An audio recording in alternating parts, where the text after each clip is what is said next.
This Young Castro from the Outlaw. This your boy Al Capone. What's that in this bootleg, the Rock Capone from the Dayton family? Baby, this your boy Uncle Luke. What up, y'all? This is E-Shop. Yo, what's up? This your boy C-Murder, and I'm chilling with my boy Scott Beta, and you're listening to the Murder Master Music Show. It's the hottest thing out right now, you heard me?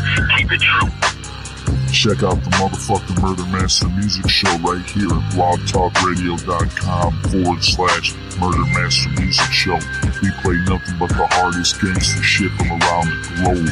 Plus we interview legends and pioneers of this motherfucking rap game.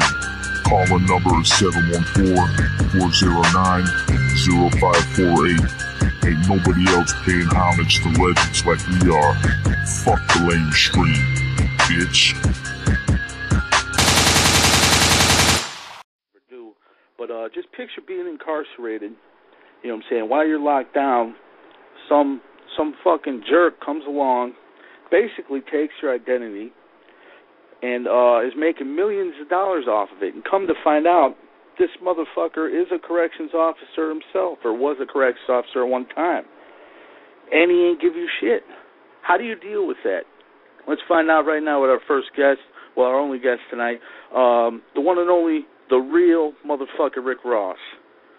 And, you know, I'm not going to give up on this guy with my name until it's over, you know. Yeah.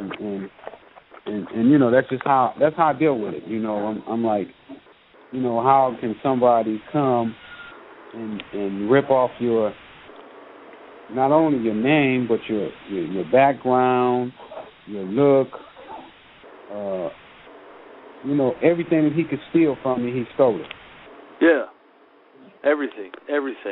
The only difference is he's about 150 pounds heavier than you, and he's fake as fuck. So, but exactly. My thing, I mean, we're from two totally different worlds, and you know, he had the nerve to say I looked like I was on crack, you know, because he's fat and sloppy, and you know, and you know, people have mistaken him for me, and now he feels like he's somebody that he's not. And what's crazy, Rick, is, you know what I'm saying, has this guy ever addressed you like a man face to face? I mean, I doubt it, but has he ever stepped to you like a man and said, look, man, this is what it is? Well, first of all, you'd have to be a man to do that. Yeah. You know, you can't be no woman and act like a man. So he's basically has to act like a woman. He's got a clit dick between his legs, basically. I feel you. You know what I'm saying? He's a he-she. But, you know, this guy, you know, he runs around. I mean, it's not just him. I mean, a lot of these rappers nowadays are stealing people's ideas and getting away with it. But in your particular situation, when did you first find out about this guy, and what was your initial reaction? Well, you know, when I was sitting in a bed in my cell, and I was reading a magazine, and one of the young kids who reads magazines all the time ran in my room and said, man, this dude has stolen your name and your livelihood. And so I jumped up and grabbed a magazine and started reading the story, and I was like, wow. You know, it was kind of like a mixed emotion, you know. You saying, here somebody felt enough about you to name himself after you. You know, it'd be like a woman naming her son after you, but this is even worse because this is a person who named himself after you. You know, who felt so highly of you that they want to be you, and you know, enough to tattoo your name on his hand.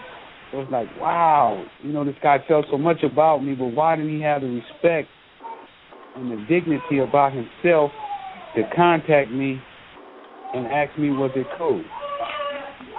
Yeah. Or how did I feel about it? Exactly. You had to definitely, you know what I'm saying, definitely been like, what the fuck? But what was your reaction? You know, here you are, day in, day out, you're seeing correctional officers. You're having to deal with them within the system. Then you find out that this guy was a correctional officer. I mean, that had to have even taken it a step further. You know, I didn't know when I first read it he was a correctional officer. I'm thinking he's just a street kid. You know, because a lot of street kids like me. You know what I mean? Street kids come inside the penitentiary all the time, and you know, the first old head they want to talk to is me. So, you know, I've had a lot of youngsters to to to just want to be around me, want to talk to me, want to pick my brain, I guess is what you would call it. But when I see this guy here, with his blatant, disrespect for the game and disrespect for everything that has went before him, it's like a couple weeks ago I hear him, somewhere